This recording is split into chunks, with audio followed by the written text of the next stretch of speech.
Hello, today I would like to show you how to pass parameters from the request to our commands. Because as you know, many times when you write an application, you have to pass data, and this data has to be validated, and sometimes you have to check if it's typed, if it's required. So we'll show you how to get this parameter into the command and how to process it and validate it. Okay, we have this command application square. This is it.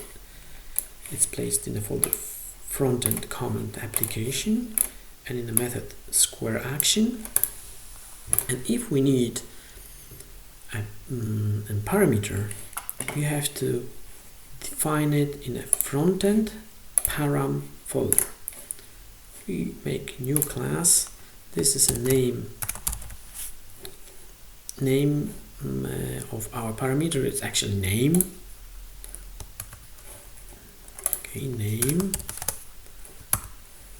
and it must extend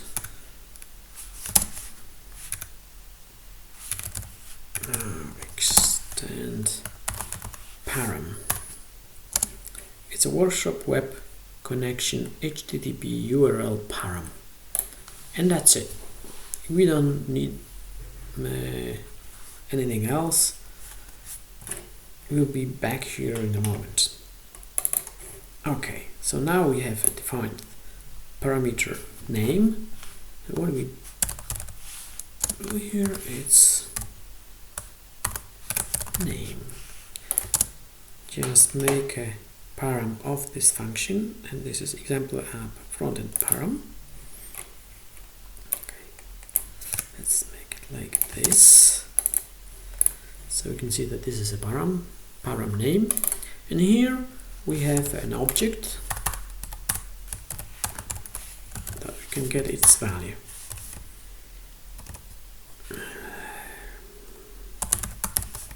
So we can check if it shows the value of the parameter. Okay, here we go. It's one my name.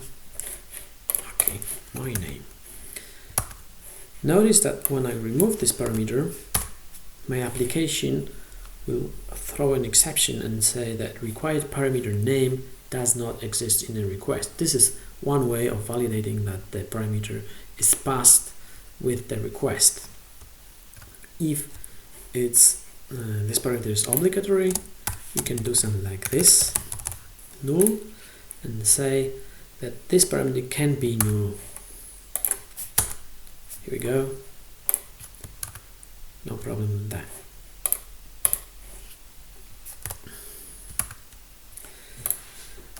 Okay, we can pass as many parameters as we want. We can also pass parameters that are RIs. Here we go. This is an RI. To check if it's okay. Something like that, and we can see that the first position is my name.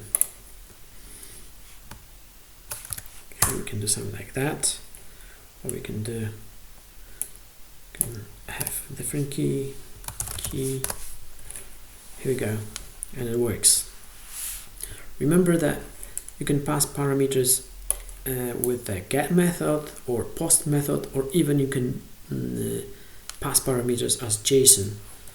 So I don't know, I don't have a JSON extension here. Okay, maybe in the next episode I can show it.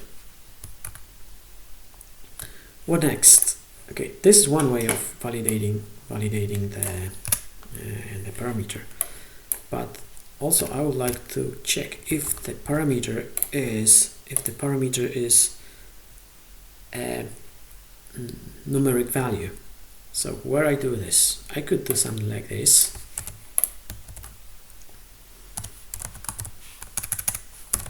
If is numeric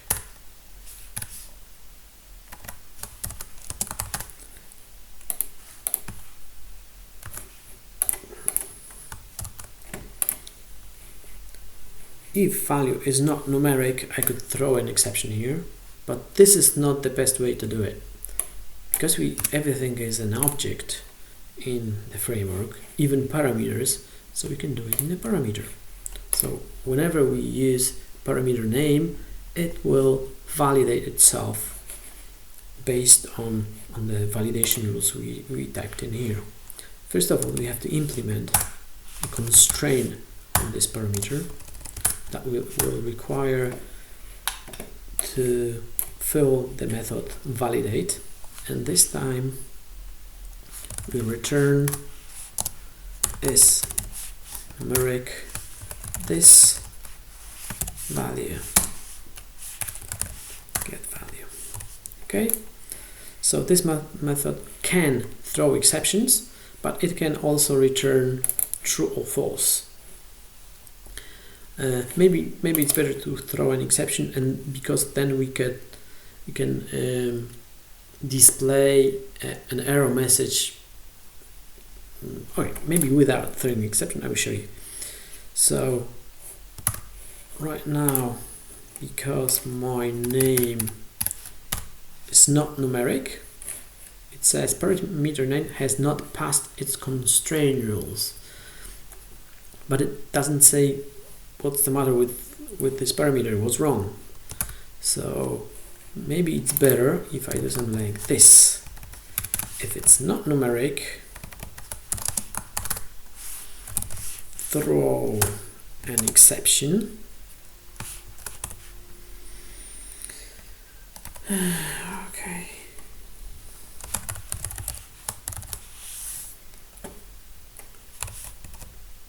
We can throw a regular exception.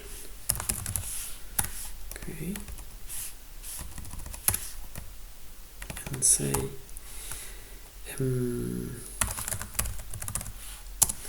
parameter is not numeric.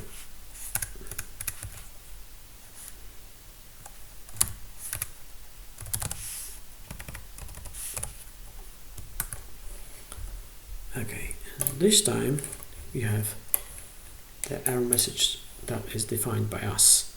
So this is a much better way to do it. But one more thing, we have to return true if everything goes okay.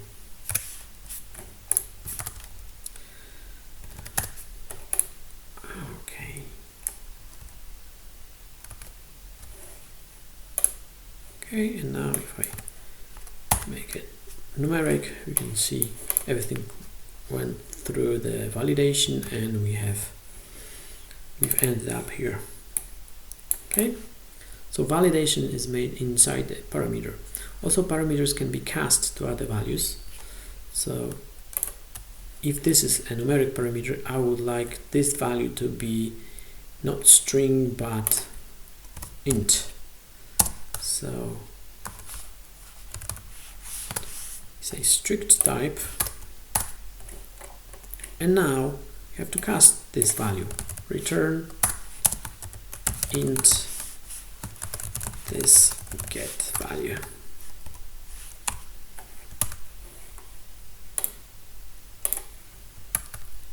Okay, so before validation, this value will be casted to int and then checked if it's numeric. It doesn't make sense, but well, sometimes you don't want to validate, you just cast the value. Okay, and that's it about parameters. The parameters, as I said, can be passed. You can pass many parameters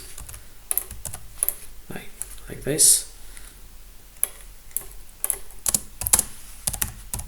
You can add at the end all the parameters that are not required, and that's it. Parameters can be also casted to the model, but this extends this episode, so maybe in the next episode I will show you how to do it.